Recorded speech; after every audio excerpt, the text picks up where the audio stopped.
Welcome to Podcast IRC, conversations with Indigenous scholars to advance understandings and gain new knowledge, hosted by the Indigenous Research Center at Salish Kootenai College.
Okay, so that was a clip of Joe Woodcock, Marianne Combs, Mary Finley, and Joe Eneas singing what they call the Daylight's Prayer or the Chadip's Chawam.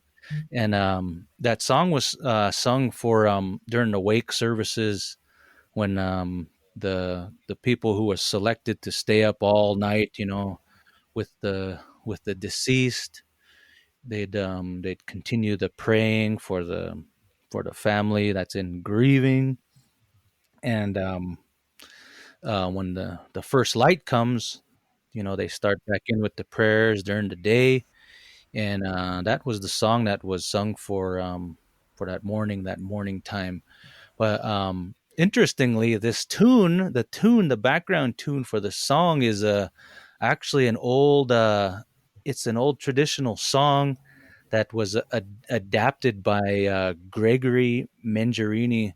He was one of the early priests in the area, in the Bitterroot Valley, and somewhere between 1841 and 1850, he recognized that the people at that time were really into singing, and the music was a daily part of life.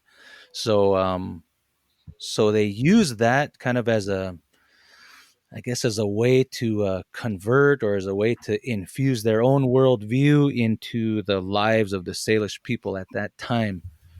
So that ties into a lot of the identity here of folks on the Flathead Reservation, but it also ties into a lot of other tribes across Montana, the Catholic religion, and in other tribes it may have been I don't know, Baptists or Pentecostals or Mormons, but really around that time period, the early 1900s maybe, is when we see a lot of this, blending of this other religious practice or religious view, blending that with the old traditional ways. Now, maybe somebody else can chime in on maybe how this understanding of this blending of religious beliefs or spiritual beliefs has been a part of your own understanding about the reality of being an Indigenous person today, in particular our roles and responsibilities. What are you guys' thoughts? I think a lot of their principles are similar, as far as being honest, and some of the Catholic just standard religion is it has the same principles. Thou shalt not kill. I Right. also think Right. Right. Native American Church currently. I don't want to misstep on my knowledge of it, but I know that Native American Church kind of blends in some of the religious activities into tribal ceremonies also. So it's not only a past thing; it's a current thing as well. Right. Right. Right. Yeah, you see a lot of even a lot of people don't maybe we don't realize how much the Catholic way is really infused into our identity today. Even the what we call a traditional wake really is a mixture of a Catholic procedure and what may remnants of what used to be occurring in the past. So even today, um, we may not even understand how much of a blending that we see. Um, what about down in your neck of the woods there, Aaron? What is your experience with this and the other religions? Um, well, I would say, like, I think most Crow people kind of grow up with this weird blend of like Catholicism, Pentecostalism, Right. even Baptist, um, plus traditional things. So it's hard to say like what is a Crow identity or what is like a tribal identity without talking about the church, right? The impact the church has had, whether good or bad. So I would say Right. Crow, like many other places, has the same story. Uh, Catholicism came a little bit later. Well, um, yeah, they came initially and then didn't really jive. So the Baptists came in, and that's really like the strong foothold as far as Christ, Christ, the Christian church. And then, but now, ever since the 70s, the 60s, the Pentecostal movement has grown pretty big, you know. Hmm. So, Yeah. and I was raised in all of it. I was raised, yeah, we went through every church that's doors were open. We went to it. Well, because of the free food, right? Oh, Yeah. Well, sometimes, yeah. I mean, I imagine. I don't know. I can't speak for my mom, but you know, Yeah. Yeah. but Yeah. there was definitely a time where, yeah, in the summer, especially, like a Crow kid could kind of do his rounds with the vacation Bible schools and day camps, and you could actually kind of get away with like feeding yourself 2 or 3 times a day, plus like a snack. You know, you Yeah. Yeah. hit the Lutheran church, then you hit the Catholic church, then you run over to the Baptist church, and then you go to the other Baptist church, and then then you go to the Pentecostal church, and the Pentecostal Yeah. church makes you wait a little bit longer to get stuff, but you'll get it there, you know. Yeah, yeah. Yeah, then what do you do with all those little Bibles, you know? Those little, You got all those little Bibles.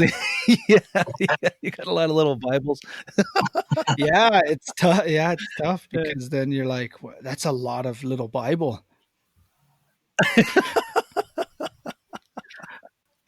Yeah, so, it's interesting because, we're talking about native identity, and, there's this push, and I think I mentioned it before in a previous episode, but there's been this kind of push to maybe, replace some of those, traditions that were originated or what do you call it, transformed into this a mixture of Catholic and traditional ways.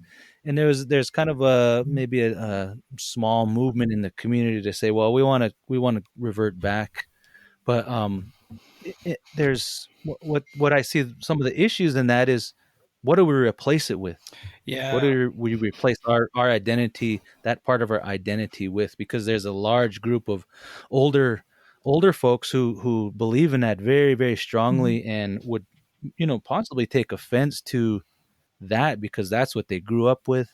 That's their reality. That's what they know. So, how do young people find a balance of saying, okay, let's replace that, but how do we do it appropriately and respect the traditions of our older folks?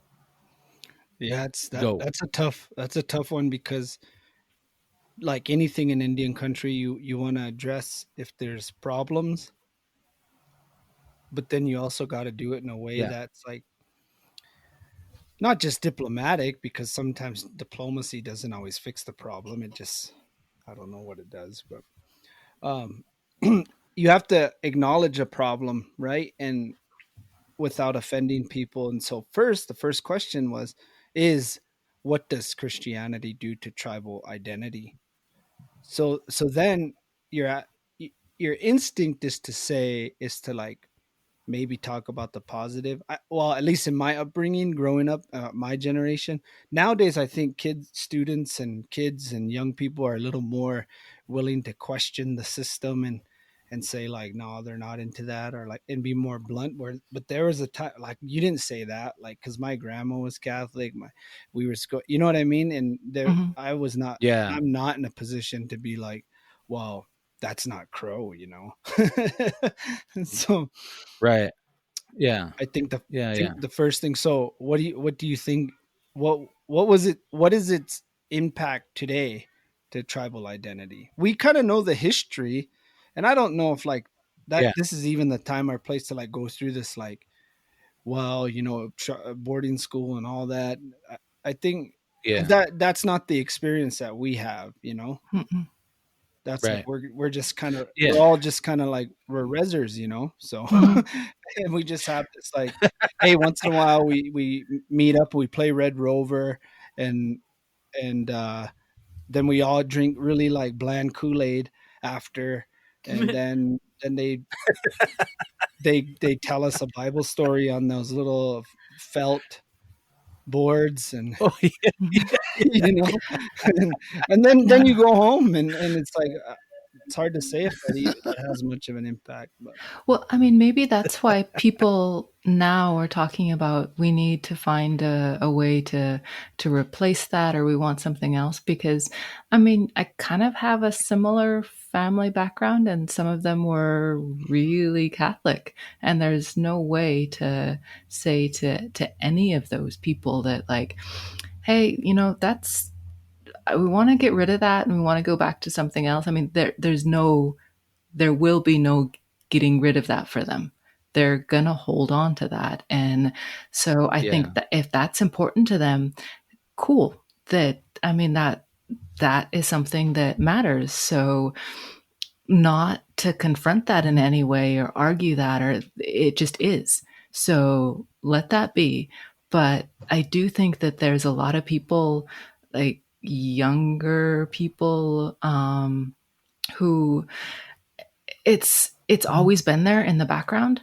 Like you go to the church for some cousin's wedding and priests come to some wakes and it's sometimes there, but it doesn't mean the same thing. I don't know, like I wouldn't want to say how much it means to other people. I mean, but just on kind of an observational kind of a way. And then to me, Yeah. it doesn't have a big role in my life. And so Hmm. to think that, hey, let's replace that, that sounds good because there's not much there really of substance. And so to get something that means more, I mean, Hmm. I think that's Yeah. great. So I wonder if like the change that's happening now is related to that, that it's just Catholicism or different kinds of Christianity just aren't fulfilling that thing for people that they used to. Hmm. Does that, I don't know. Right. yeah. So no, I think you're onto something there, because Tim McCleary, who's an anthropologist, kind of among crows, he's a he's renowned. No, but he's a non-Indian anthropologist, but he wrote a paper on Pentecostalism in Crow Country. And what's interesting about it is it talks about, I mean, it's really showing, I don't know if it's a conversion to Christianity as much as it's a search for power, which has always been kind of this thing tribal people have Right. done, is seeking spiritual power. So and the Catholic Church, the Baptist Church, and all the other denominations of Christianity, they all kind of have their thing. But I think what made Pentecostalism so appealing to tribal people was it was visibly um, power driven. You know, it's all based on the Hmm. acts, the gifts of on the day of Pentecost, and like the laying on of hands and speaking in tongues. And so it's visibly, there's a visible spiritual reaction that's invoked. So I think tribal people who descend from some of the most traditional families were really attracted to that, as a new form of seeking power. So that's why I mean, Hmm. it's hard to say like what true conversion is in terms of like, I think in terms of like a psychological sense or like an anthropological sense, but I would never question anyone's spiritual commitment to the church. But it's hard to say like in a tribal mentality, what are they seeking? Are they seeking quote unquote salvation? Are they seeking spiritual power, without them realizing it? Yeah. I think when Cami, I kind of what she was talking about, this kind of this new thing. I think for tribal people 40 years ago, 50 years ago, and even 80 years ago, for the ones who converted to Christianity, maybe that was kind of their thing. They were like, it's something new. For those who took to it that were not forced to it. And then nowadays it's like, well, what's the new thing? Is the new thing going back to the pre-church thing? I'm asking you guys. Right. Right. I would think so, yes. I think that is the new trend. I think that people are starting to recognize, you know, the old ways need to come back. Shandin Yeah. Shandin looks like one of those DJs at a radio station. He's like looking for a new song. Like he's digging through. Just like bobbing his head. He's Yeah, like, yeah, yeah, like, yeah. oh, like on Wayne's World, like on Wayne's World Uh-huh. when he's like, Uh-huh. uh-huh, Yeah. uh-huh, Uh-huh. uh-huh. Mm-hmm. Mm-hmm. You're a freak with the microphone. Mm-hmm. Well, let's I want to know, since we got Jason back.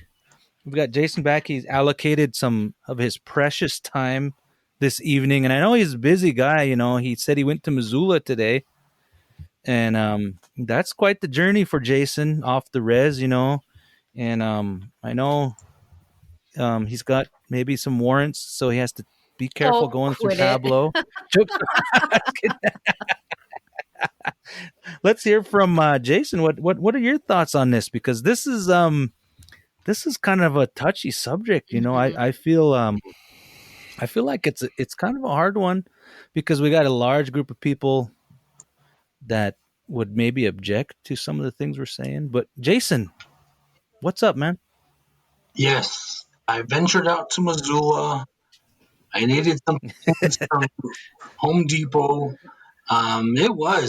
It was a big decision for me. The numbers keep moving, so I'm See? like, God damn! I Yeah. still haven't got a haircut because I'm all sketchy about barbers and Yeah. no COVID for me. COVID Yeah, you're right. COVID scissors. Yeah. It's a very touchy subject, and I'm listening and I'm being very mindful in my mind, and I'm totally censoring a lot of my thoughts and filtering them because some of my family are they attend church services on a regular basis, and it's you want to tread lightly and not offend people. I think of the reason we're attending ceremonies, whether they're tribal or formal church goings. We're trying to find an individual foundation for strength, community strength. We're trying to uplift each other. And I was talking about Native American church earlier, and I think there's an intention there to help one another. I'm not one to step on anybody's toes on whatever they believe, but Right. um, however you do it, however you find your strength in helping yourself and helping one another, I think it's important to do that on a regular basis. Just in the past couple of years, I've noticed something at the church. I go to church when with family, and I noticed that when you sing one particular song, a set of actions go into motion. And then when you sing another song, I never even noticed that before.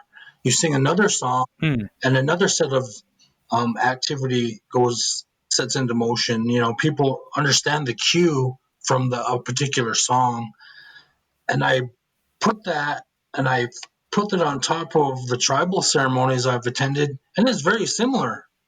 You know, when you hear a song, the crowd, the audience, they know what to do next. You know, it's the Yeah. people who are orchestrating the music, so to say, can totally guide what this circle is going to be doing next by just singing a song or putting a song out there, whether it's a paint song or a smudge song. When people hear those songs, an opening song, you know, it's really parallel to something what the church is doing. And I just thought that was interesting. And it made me think, is that a coincidence? Were we influenced by that? You know, it Hmm. was just a thought. Yeah. But I know our ceremonies are time immemorial, so it's hard to say, and it's not. You know, I don't want to get rutted and stuck in this thought that's producing something good and healthy for an individual and families, communities. Yeah. What works. Yeah, It's about being practical, and we can't, in a way, you can't put one over the other if it's making somebody live an outstanding life. That seems to be pretty important. Yeah. and So, look at all the things our communities are dealing with. We're in strong need of searching for a healthy balance and something positive, something. Uh, I think we're just coming to the point where we're tired of surviving and we want to thrive. So, I mean, how do we do that and be? Um, how can we be beneficial to our communities? How can we be beneficial to ourselves? How can we be beneficial to our children and our households? And these church tribal ceremonies, you know, they're needed. Um, yeah. but we're in such high need, you know, all the disparities that our tribal communities work with on a daily basis. Um, Whatever's going to work for you, you know, you said it earlier, whatever works. And we're Well, in, Yeah. does it work? yeah, good question. Yeah. No, I've got this thing going through the back of my mind, and here I am, again, in the same situation where not wanting to be critical of any of those religions. And, yeah, that I agree with what you're saying, that if you've got something that helps you be a good person and gives you hope, that's huge. That's amazing. And so to, kind of pick it apart is it's really really kind of touchy thing. But I guess the one thing that I'm wondering about is if you've got a religion, and maybe this is kind of a historical idea, maybe it's not that way right now, but um, this idea that if you're Catholic, you shouldn't do certain traditional ceremonies. If you're Christian, you shouldn't, I don't know, sing certain songs, or you shouldn't pray in certain ways. And so when that one says you can't, you need to change yourself, and if that's an identity that's been passed down for a long time, I'm kind of like, I'm worried about that, the damage that does. Like, Right. so I don't know if that is something that is a part of. the conversation, or needs to be. But this idea that, like, yeah. It's tough because yeah, because what it's we're saying is we want that spiritual power, right? And so we have these things that give us that. We have these things, and then we're reaching out for more things. And when we get those, then those are telling us, now you have to get rid of the other ones. And it's like, well, we were wanting more. We're not trying to, like, bless. It's not one or the other. Yeah. Right. yeah, and So that's probably more accurate, is that, like what you're saying, the search for more as opposed to the substitution. Mm-hmm. yeah. Yeah. Yeah, it's tough because you can teach a people through force, right? Like you can force it, Mm-hmm. and then eventually the very thing that you're fighting looks to be the way out, and then you accept it, and then now you've told yourself, hey, it must work. It stopped all of that, whatever was going Oh. on. Yeah. So then you're like, yeah, okay, I get it now. And I think, man, I don't want to be like it's fake and it don't work, because I think, like my grandma, my dad's mom used to always say, anything that brings glory to God is good, right? And it comes from God. So I think there's value in all of it. The problem is the manipulation that the church has had, and that's undeniable, and that's not I think being inappropriate or anything.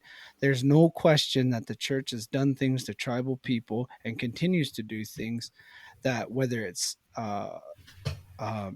it's almost like the church is just in default setting now, and it just goes. So then if you were to say, how come you guys are doing this, and we're not doing nothing, and that's true. They're unaware of those things. One of the things that really seems scary to me, at least with the crows, and I know it's happened other places, is the crow word for God is Ejikbalia, and that means like first worker. But the church replaced the term with the word Akbariktia, which is like kind of a generic term for the one who can do anything or make anything, or that kind of thing. So what's scary about that is, if you have a people that believes Ejikbali is the source of all things good and all spiritual power, now you completely change who you're supposed to go to for those petitions, and you change that term. What does that do to an identity? That's right. And I think I just had this thought bounce up. Yeah, there's one and only to one set of people, but I know that um, we also have uh, creators. We would speak to animals, we would speak to our environment. You know what I mean?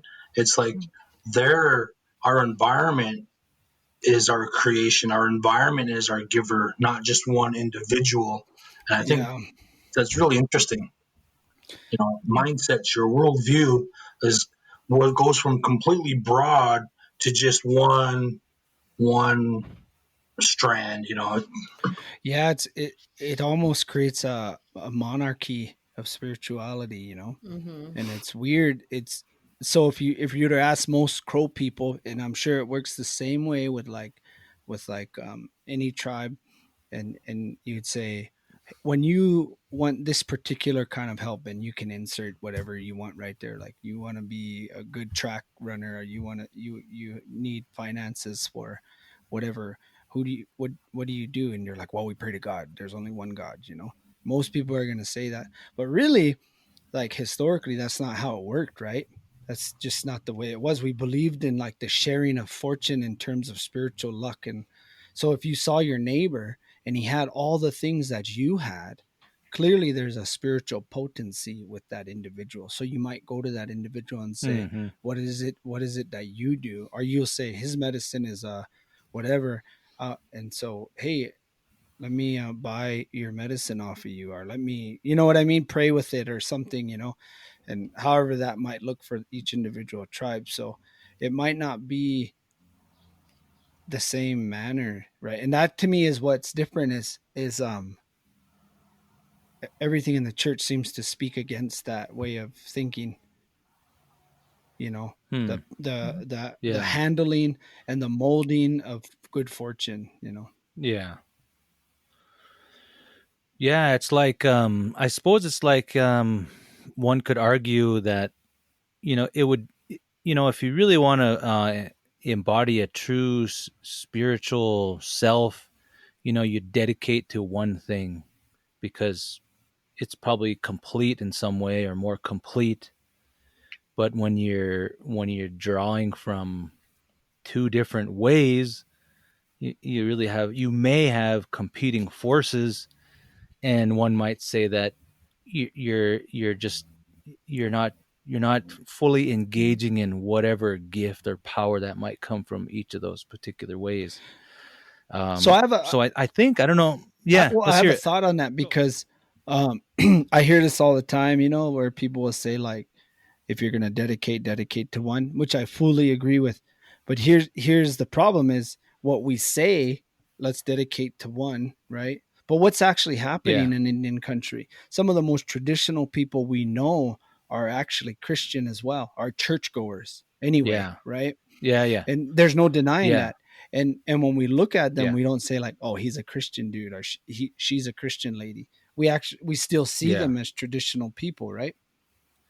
So yeah, my theory is that those people who are outwardly Christian as well, some of these old folks who are deeply traditional but still very Christian, I think they're not actually being Christian in the sense of how the church would see it. They're using the medicine of the church.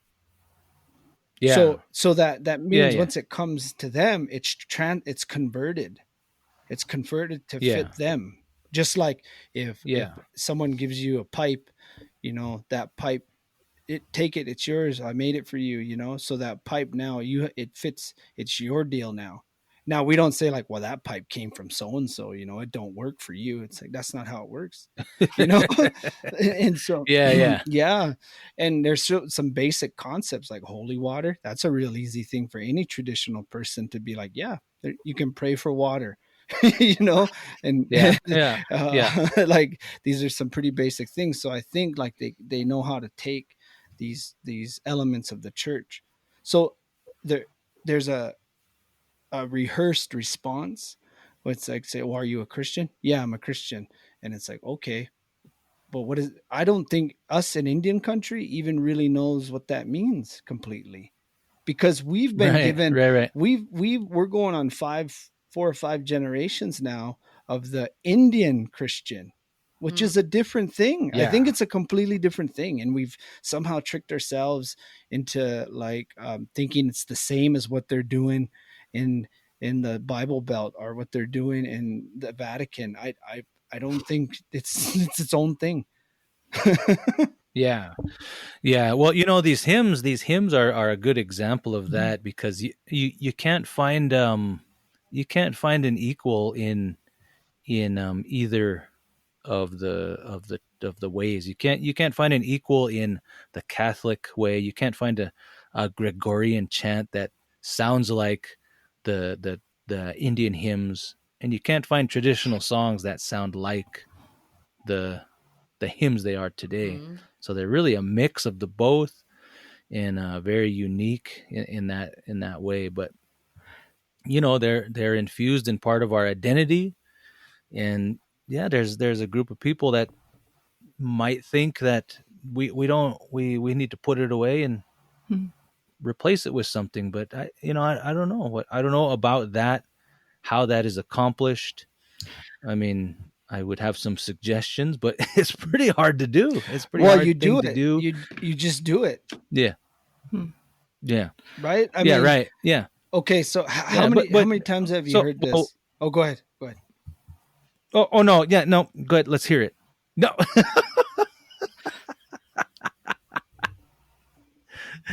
do I have to say it? I was gonna say Do I have to say it? no. Um, Okay, say how it. many times have, because I've heard this several times. How many times have you heard Yes. somebody say like, "Well, we would they don't do it right anymore, referring to like ceremony and Yeah. ritual. Yeah. And then I Mhm. used to kind of be like, okay, I guess I can see how you say that. I don't believe that. But then now I'm like, well, how do you know you're doing that right in Mhm. terms of the church? Yeah. Yeah. So Yeah. this song that that we listen to, I'm wondering, is that Yeah. a Catholic thing? Like during a wake, whatever a Catholic, so not on, not around here, but say to some Yeah. other kind of really Catholic community, do they have those songs at wakes? Do they have a song in the morning like this or right before the morning that does that? Is this I don't I think don't think so. so. Yeah, I don't think so. Yeah, I don't think I'm not a real scholar in this area, but I know a few Mhm. things, and I've done a little bit of background research on it, and it seems like it's the wake has been adopted Yeah. in a way that meets the needs of the Mhm. community here, back in the Yeah. 1800s, and then the needs that the priest wanted to see. Well, so Yeah. I And wonder. I don't think actually Camia is talking about that specific. She's talking about specifically that song, right? Yeah, yeah, I'm talking Yeah, this yeah. So that, song because if they yeah, don't, if that's not a Catholic thing to have a song at that point in Awake, then this idea that we need to get rid of stuff. Well, this isn't a Catholic thing. It's Yeah, a it's part of. almost yeah, like Does that make sense? Catholic influenced. Well, yeah, yeah, Maybe. it's yeah. within a Catholic. There's a so you're gathering, and it is kind of it's ordered in a Catholic way, the gathering. But within that, Partially, yeah. yes. So, but within that, you have a song that's not Catholic. It doesn't have a Catholic like translation. It doesn't have a Catholic counterpart. So I wouldn't even call that a Catholic song, right? So I So, have a question then. Is Yeah. it approved by the church in terms of like Christendom? Like these Salish hymns and these Salish songs, this ain't canon. This is not dogma. You know what I mean? Right. It's not the law of Right. the church. Does the church even Right. know that this is going on in St. Ignatius, Montana, or that crow Well, hymns are happening and crow agency or what? You know what I mean? Like, do they even know? And would they approve? we had to write. We had to write to somebody and find Write a out. very heated letter. Tell. Yeah, tell on them. These guys are not singing the They're the singing right Indian hymns. songs. There's a They're singing Indian yeah. songs. You guys thought you thought that was gone? Nope. Uh-uh. So I wonder though, in terms of research, um, the vein of Catholicism that is here on the Flathead Res, where else did that same vein go to? I would say like Coeur d'Alene, right? And mhm. Mhm. Yeah. I wonder if Yeah. they have a similar format to follow that's here, like Mhm. with the closing and like Yeah. all that. That's here. That's only here, man.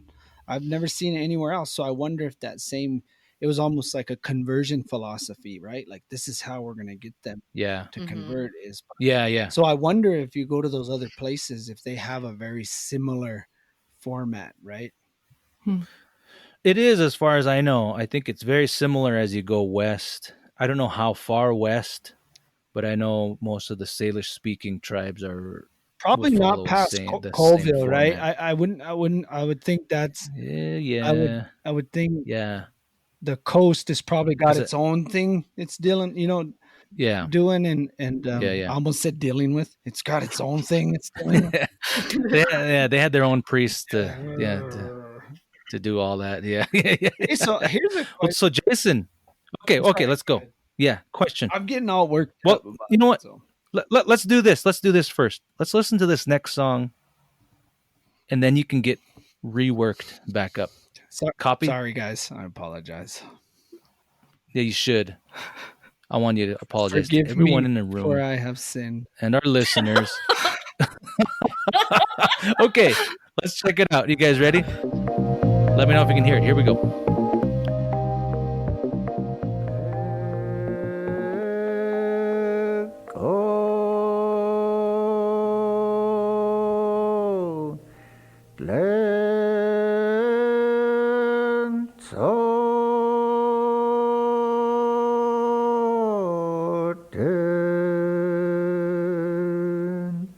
Scoses,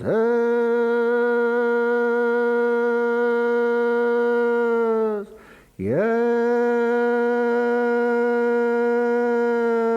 so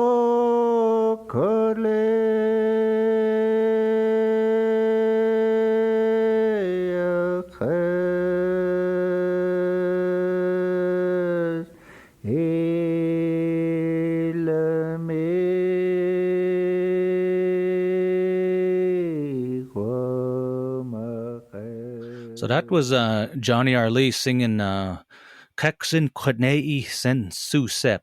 That's the Sing With Us Saint Joseph. And this hymn was used for the feast days for Saint Joseph. Now I don't know too much about these particular feast days that were celebrated, but apparently there was 2 feast days for Saint Joseph. I think one in maybe March and one in, I don't know, October. I'm not too sure, but so Saint Joseph was the son of Jacob and a descendant of King David, and this song, I'm not a scholar of hymns. There's a number of books written about hymns and some research here and there, but just to the trained ear of understanding traditional songs, I guess that one sounds like it was it has its origin in some of the old, maybe funeral songs or some of the death songs that were sung prior to the priests coming. And this is another one that I think was arranged by Mengarini back in the 1840s to try to fit some of the traditional Salish type of songs, just to encourage the folks back then to adopt these particular ways.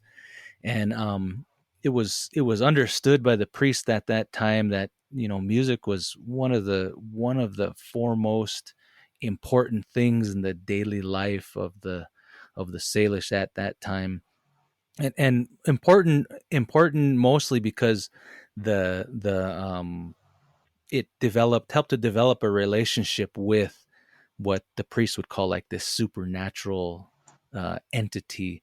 So the priests use that very skillfully, and also really the cadence of reciting prayers was very similar to the way our people prayed. So they really use that to really infuse their own worldview onto the people. So these hymns are alive and well today. They're kind of waning now. There's only a certain number of people who can sing them, and they're really a key part of the death process now. But like I said, their use is kind of fading. So that part of the identity of people younger than me, in their 30s and 20s, it may be something that's not as familiar. But Jason can probably attest to this, and Kamei and Brenda. But going to funerals and wakes, we're accustomed to hearing those hymns and the rosary said in the language. So what do we do? What do we do then when that knowledge and that ability to sing those stops? What replaces that? What do young people like us do? I think you can evolve. Who's to say that we can't adapt those songs to a different generation? Right. How though? How would we do that? Compose, have some composers. I Right. don't know. I Right. don't have the answer, but if you are lacking an audience, you have to adapt. To you have to come to terms with how you want to reach the most people. Hymns are used, and they're sad songs. If you ever listen to a hymn book, or Yeah. any of them, they're sad, and what they're trying to do is they're trying to evoke that sad emotion to Yeah. purge those tears, purge that sadness, and get rid of it Yeah. on the moment. So there's real rhyme and reason to why those songs are sad and solemn, and there's purpose to them. And if a different generation's not feeling it anymore, adapt, compensate, something to help them from their hurt and pain and grief to purge it. Um, come up with some new purging songs. I don't know. I don't have the answer. There's Why not? yeah. That's why we have you on Why today, not? to give us all the answers. No, yeah, I feel that, I feel that's the same, almost not, it's not helpless, but you're like, okay, well, what do we do then? And you don't want it to me, I always think, well, I don't want it to be an artificial thing. It should be something that just happens. But how much effort do we put into facilitating that? What do we do to prepare that to happen? Because it seems like, to me, especially with songs, the traditional belief that composed songs were just reserved for like lullabies and those kind of things, that everything else was gained from a gift from the, I guess, for lack of a better word, from the supernatural beings, or what have you. So how do we prepare the youth today to continue to embody that? Even us, and for that matter, how do we open ourselves up to receiving that? It almost sound like a preacher, Well, open your hearts to receive, open your hearts to receive the gifts of the Lord. Open your minds to the teachings. You're on a roll. what I think is people have to come, like with people in recovery, before they make an actual authentic change in their life, they have to bottom out. Yeah, And right. maybe that's the process.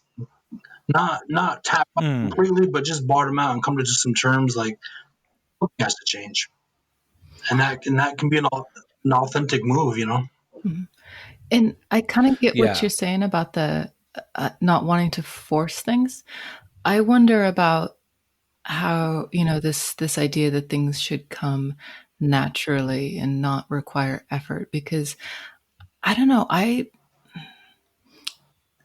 don't trust things that seem too easy. I kind of think that a lot of things that are really important require effort. Like they need that. And so I do understand what you're saying, and that if you push something too hard, you force it, you're going to do some damage. But I don't know. yeah, Maybe it is this, to bring something back or find something new. Maybe that's going to be really, really hard because it has to be. Does that right. make sense? No, it does. I think that's one of the cautionary tales, I think, behind a lot of things. When something seems just way too easy, Mhm, at least me, I question it right away as well. That seemed way too easy. mhm, But what did I do? What did I do in the past to make that so easy? mhm. You know, Yeah. did I do something that I did a bunch of work and suffering already, that task was easy? Or did I'm not doing something right? I don't know. You get into some confusing state of trying to understand events and processes. So Brenda, what is your experience in this area? What are some of your thoughts? I know you've been sitting there thinking, you've been taking it all in, you've been crafting a intelligent response.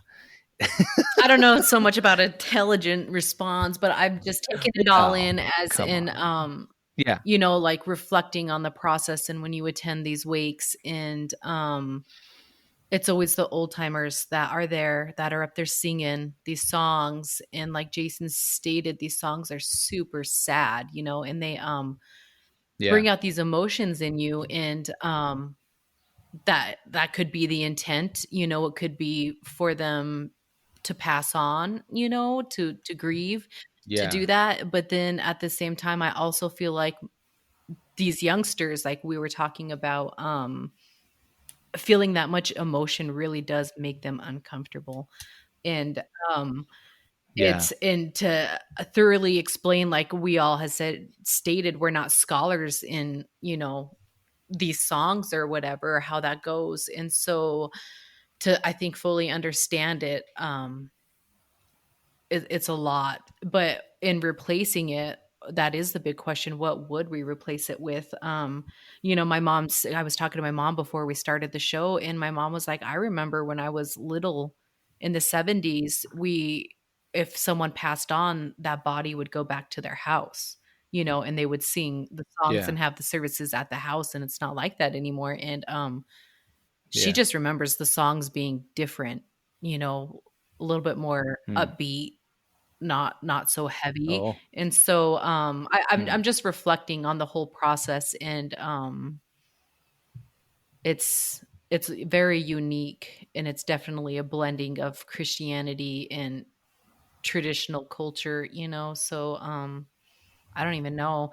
But also at the same time, it's like when you pass on, you're able to say what you want at your wake and at your services, and so I feel like once we start discussing these things, that people have that option. Oh, well, maybe I want these songs sang at my services, and that's a way Yeah. to get something new started. Maybe, I don't know, it's just a really heavy topic, and it's a little bit offensive, and don't want to say too much.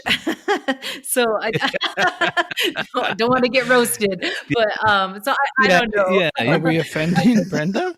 No, no, You guys are making me I'm uncomfortable. like, Okay. I'm just You're taking it making me all in. uncomfortable I'm right now. taking it in, and Yeah. everything you guys are saying is No, spot on, though, for sure.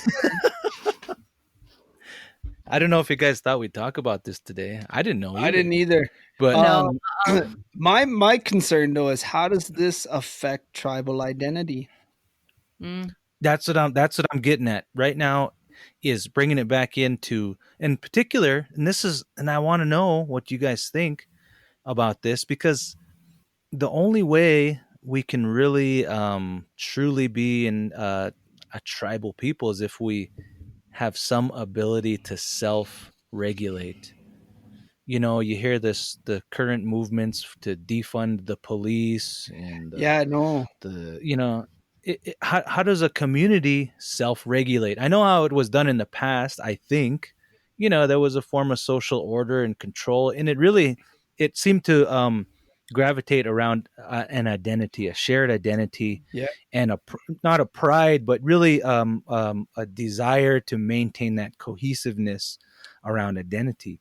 So today, in relation to what we listen to, um, in you go to a wake and you can have five different things happen five different ways at these wakes and funerals, and that's concerning, because where this is the end of life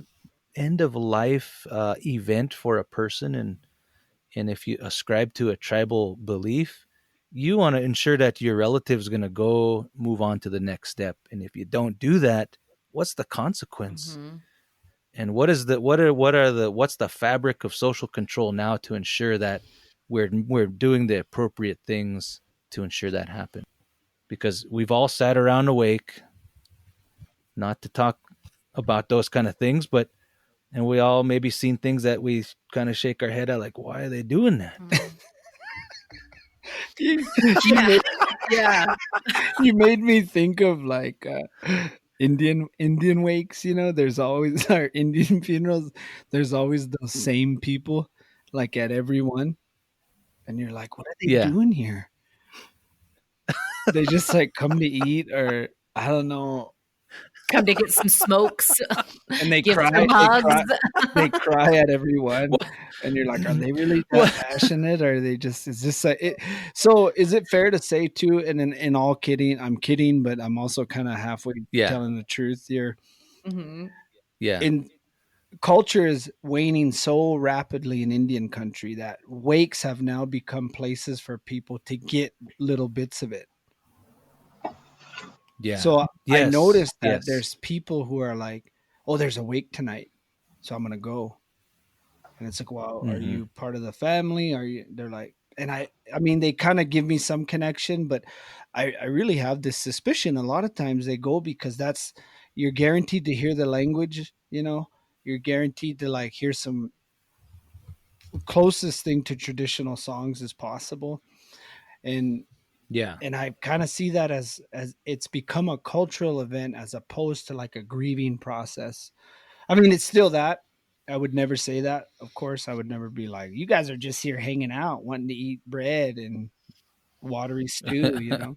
Yeah. Well, I think when something tragic like that happens, whether they know the person or not, I found myself at a funeral, and I wondered the same thing, you know, um, when my father passed away.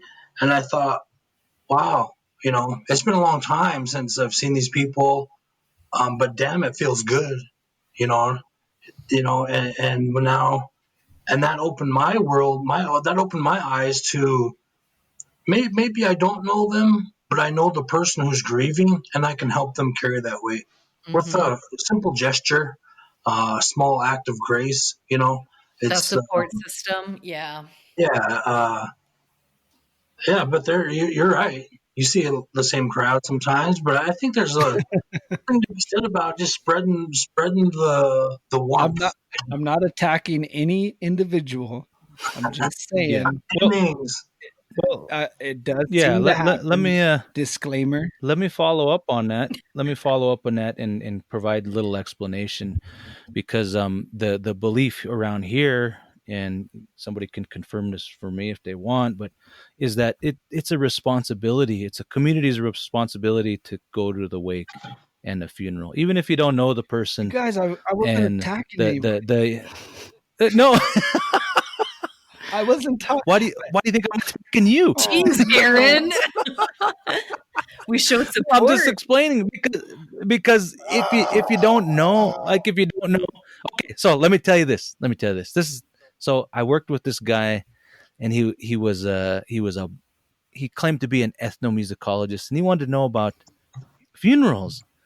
So I was telling him, and I said, okay, yeah, when certain parts of the funeral process, and at the end, you help, everybody puts a little bit of dirt in the grave, and he thought that it was really odd, and like he didn't understand, well, why does everybody grab a little bit of dirt and throw it in there? And I said, what?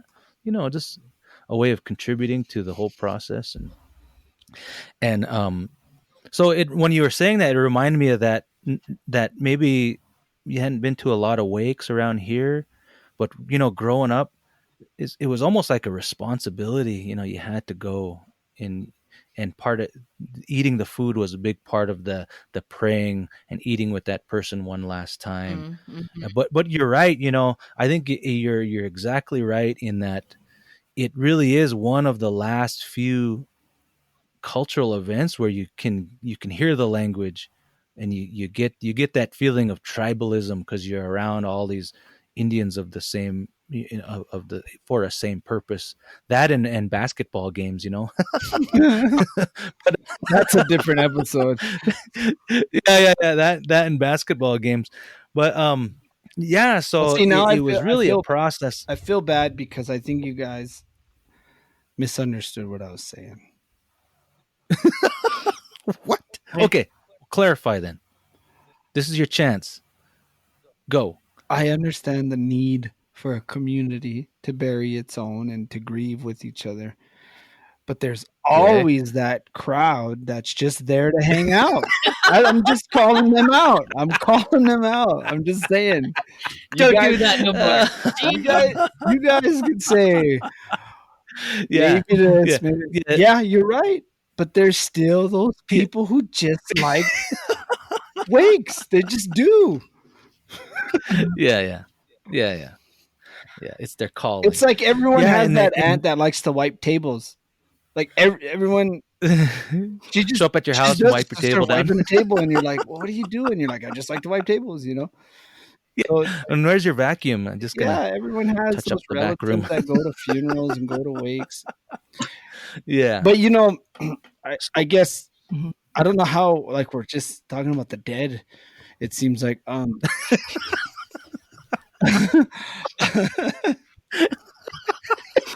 it's like, oh wow, this is a real winner, guys.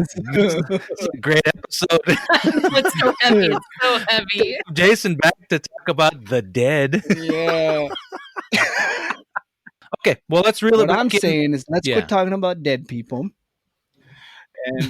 And funerals. Okay. Hey, funerals. They're one of the last vestiges. They're necessary. They're one of the last vestiges. But Mhm. there's no doubt in my mind that a funeral is for the living and not for the dead.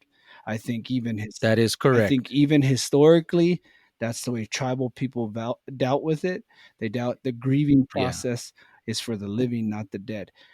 It's a very arrogant Yes. premise to assume that in some way you have an effect on the dead. It's very Christian. And I don't know if that Right. existed prior to the church.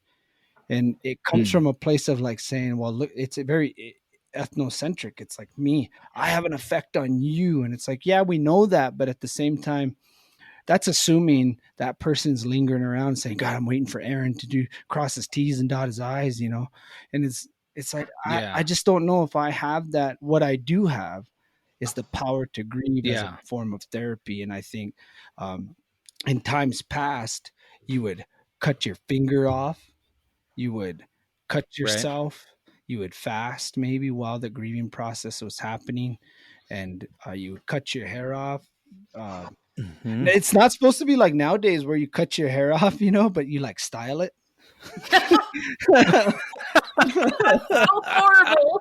Yeah, I know Yeah. some of these people cut your hair, and it's like they're coming to funerals with like just this nice boarding Nice school. fade. The boarding school. The Yeah. boarding school's coming back. The haircut. The little comb over. Yeah, and it's like, no, wave. you're supposed to make yourself look unattractive. That's this whole idea of Yeah. sacrifice. It's like saying, Yeah. I'm nothing without this individual. So and it wasn't, I don't know how it worked around for every tribe, but I do know this existed among tribes. The mourning process, you weren't allowed to determine when that ended. It was up to a certain set of people. Yeah. So like in a generic sense, you could say the community is when they're the ones that bring you out of mourning. Where like in Crow, it's your in-laws. If you have a loss, then they say he's wearing black now, or she's wearing black, she's in black, and they'll let them mourn for a while. But if that mourning starts to affect and impede growth in their life, then those in-laws would come in, redress them, usually cedar them off or smudge them off, feed them, and then they'll say, now you're out of mourning. Now you leave that behind now, and you go on. Yeah. And there's rules. There's real strict rules in Crow country about mourning, the mourning process. Like young people don't mourn long. They don't. That's just a rule. Because my uncle told me one time, if everyone's grieving, then who decides when it ends? Mhm. And it's just kind of like if the whole family top to bottom is all depressed and sad. So you look to the young people to kind of like, that's your motivation too. It's like these little kids, they don't need to concern themselves with matters of the death of dead, So here I am. I said, let's stop talking about dead people. Right. And I'm talking about the Yeah. dead. Yeah. And that's an important process, really important process. And I'm just curious how do we what steps do we take to really get that back into some communities where it's faded? How do we make that an important concept again in our everyday lives? I'm just not too sure. Let's do this. Let's do this. Let's wrap this up. Maybe we can reach back out to Jason and talk about something he wants to talk about besides the dead. Yeah. No. I didn't even ask him. I said, come back on. We'll continue talking about identity. And it just happened to spiral into this. And I'm going to blame Aaron because he said, what about hymns, man? And I said, yeah, let's do it. Let's do it. I was hoping it would sorry, invoke a cool conversation about Christianity and its impact on tribal identity. Yeah. You started I talking know. about dead people. I did it. Okay. Crows don't just sing hymns when people die. All right. Well, Okay. we sing Okay. it when we're I'll picking take it. berries. I mean, that's not the only time we sing them. Also, Right. On the toilet. Yeah. Okay. I'll take the blame. I'm good. It's your Yeah. fault. I'm good. It's your Yeah. fault. I'll take it. I'll take it. But when I read go back and edit the tape. I'll make sure it doesn't sound like it's my fault. All right, let's wrap it. Let's wrap it up. Okay, Then. so Jason, give us a rap. Give us your best rap. We'll wrap it. Music, This will be a short episode. Some cross tribe rap. yeah, some Go. music is needed. Music is essential to every day, whatever you're doing, whether you're happy, you're grieving, you're whatever it is. Music is essential. Whether it be tribal music, non-tribal music, music is essential. It's universal. You know, we all need it, whether we acknowledge it or not. We need music.